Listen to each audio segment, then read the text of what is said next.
Hello, and welcome to our next chapter, our final chapter for this first semester of general chemistry. So we are skipping back to chapter 5. We skipped over this chapter going through the textbook and went ahead to chapters 6, 7, 8, and 9. And now we're coming back to chapter 5 to talk about gases and make sure we cover this topic before you move on to the next semester of general chemistry. So chapter 5 is all about the properties of gases. And why do we care about gases so much? Well, for one, it's the air we breathe. Everything we sort of live in every day is a gas. We don't think about it. We breathe it all the time. It comes in and out. We're not really conscious so much of the air around us unless it becomes a problem for us, right? So, and there's lots of chemistry that happens within the gas phase. So we have mostly talked about chemistry so far in this class, thinking generally about solutions and specifically aqueous solutions, but there's lots of chemistry that happens in the gas phase, in particular in our atmosphere. And this is actually my specific area of research. I am a chemist who studies molecules that are of interest in atmospheric chemistry. So while most of the atmosphere are inert gases or not very reactive gases, oxygen's fairly reactive, there's a lot of there's a lot of molecules that are present at very low concentrations that are also really important in chemistry. So there's a whole field called atmospheric chemistry. And so understanding the general properties of gases is really important to be able to think about chemical reactions that happen in the atmosphere and the chemistry that happens in the atmosphere. So what's so special about gases anyway compared to solutions or to liquids and solids? Well, gases, as you probably already know, they have no definite shape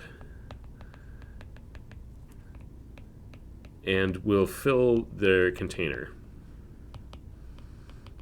So meaning that they don't necessarily have like a fixed volume, unlike a solid, right? If you have a chunk of a solid, you change the temperature, you change the pressure, nothing's really much going to happen to it.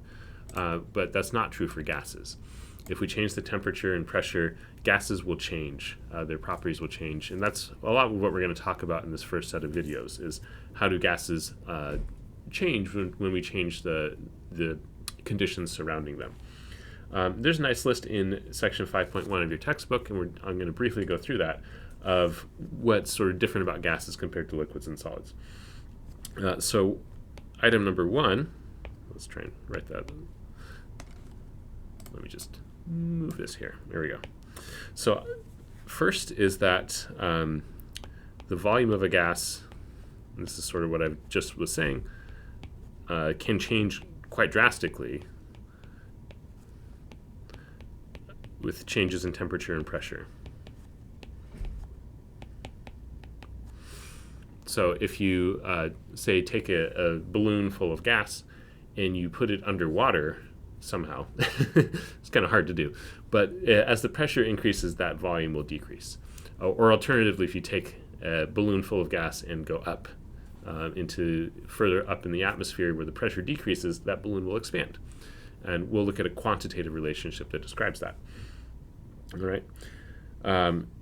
So I guess, so this was technically number 1. Number 2 is temperature. So same thing, that the volume of a gas depends on temperature.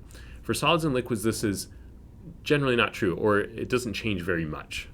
So if you change the temperature of a solid, it will basically stay the same volume. It'll change a little bit. Same thing with a liquid. But with gases, it's a much more dramatic change, a much more obvious change. All right.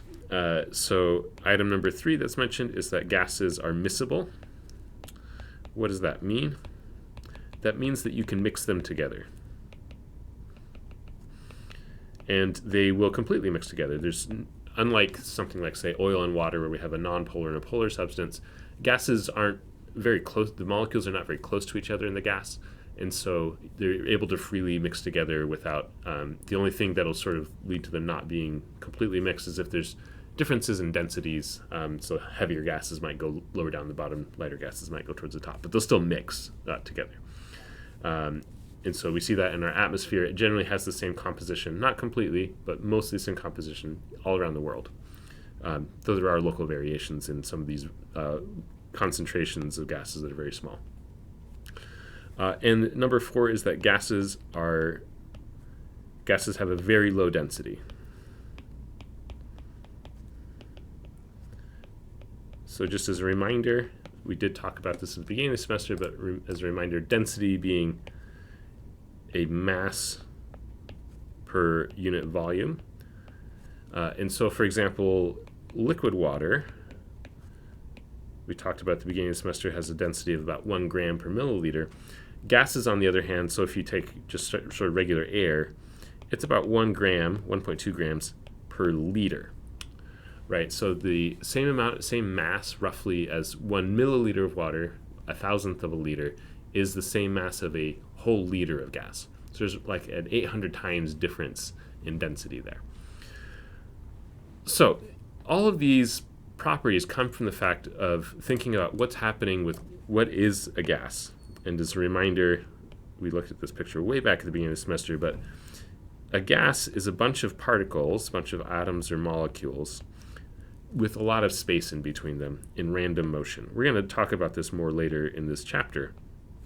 But gas particles are far apart, and that leads to these properties that we observe about gases. So they sort of don't really interact with each other. And there's some assumptions that we make about gases that lead to what we call the ideal gas law, which you're probably already familiar with, but we're going to review that in this set of videos.